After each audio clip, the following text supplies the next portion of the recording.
ସେ ମଦ ପିଇକି ସବୁବେଳେ ନିଶାର ରହୁଛନ୍ତି, ଏନି ଟାଇମ୍ ନିଶା ରହୁଛନ୍ତି। ସେଇଟା କହିଲା ବେଳକୁ ସିଏ ମାରୁଛନ୍ତି।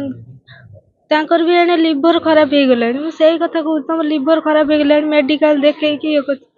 ତ ଭଲ କଥା କହିଲା ବେଳେ ସିଏ ମାରୁଛନ୍ତି, ନିଶାରେ ପିଇକି ସବୁବେଳେ ମାରଧର ଡେଲି। ରାତି 2ଟା ବେଳୁ ଉଠିକି ଗାଡି ନେଇ ପଳଉଛି, ମଦ ପିଇକି ସିଆଡୁ ଆଉଛି। କହିଲା ବେଳକୁ କୁଆଡେ ଯାଇଥିଲୁ, ମଦ ପିଇକି ଆଇଲୁ ନା, ପୁଣି ତୋ ଦେହ ଖରାପ। ସେଟାରେ ମାରୁଛନ୍ତି।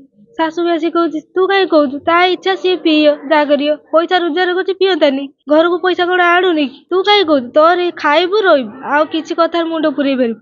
ମୁଁ ସେଇ କଥା କହିଲା ବେଳୁ ସେ ମାରୁଛନ୍ତି। ସେଇ ସ୍ୱାମୀ ମାରୁଛି, ଶାଶୁ ବି ସପୋର୍ଟ କରୁଛନ୍ତି। 3 ବର୍ଷ ହେଲାଣି ଏଇଭଳିଆ, ବହୁତ ସହିଲିଣି। ସବୁବେଳେ ମାରୁଛନ୍ତି। ଯେତେବେଳେ ମାରୁଥିବ, ଯେତେବେଳେ ତା ଭଉଣୀ ଡାକିବ, ଭିଡିଓ କରିବ, ମୁଁ ମାରିବି। ସିଏ ଭିଡିଓ କରିବ ମୋବାଇଲରେ, ଶାଶୁ ଠିଆ ହେଇକି ଦେଖିବ, ଇଏ ମତେ ମାରିବ ଗଡେଇ ପଟେଇ।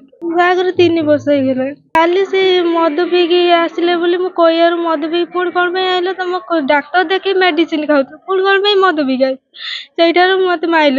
ମାଇଲେ, ମୁଁ କହିଲି ତମେ ମାରୁଛ ଯଦି ମୁଁ ପଳେଇମି ଘରକୁ ପଳେଇ ଆସିଥିଲି। ରାସ୍ତା ଉପରେ ଘୁଷାଡିକି ମାଇଲେ। ସେ ହାତର, ଗୁଡର, ହାତର ମାଇଲେ। ସେ ମୁଖା କରି ମାରୁଛନ୍ତି।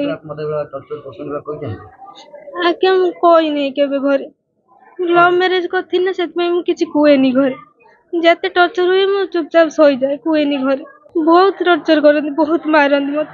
ଆଗଥର ଏଇଟା ନକି 4-5 ଥର ମତେ ମୋ ଶାଶୁ ମାଇଲାଣି ନିଜେ।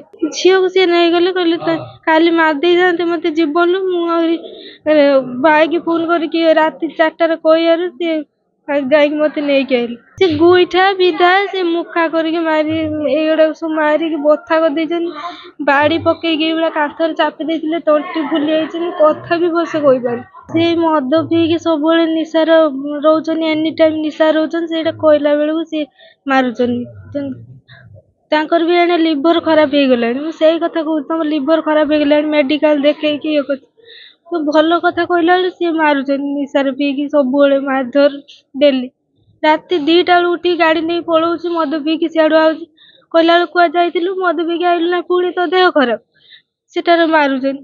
ଶାଶୁ ବି ଆସି କହୁଛି, ତୁ କାହିଁ କହୁଛୁ, ତା ଇଚ୍ଛା, ସିଏ ପିଅ ଯାହା କରିବ, ପଇସା ରୋଜଗାର କରୁଛି, ପିଅନ୍ତାନି, ଘରକୁ ପଇସା କଣ ଆଣୁନି କି? ତୁ କାହିଁ କହୁଛୁ, ତୋର ଖାଇବୁ ରହିବୁ, ଆଉ କିଛି କଥାରେ ମୁଣ୍ଡ ପୁରେଇ ପାରିବୁ।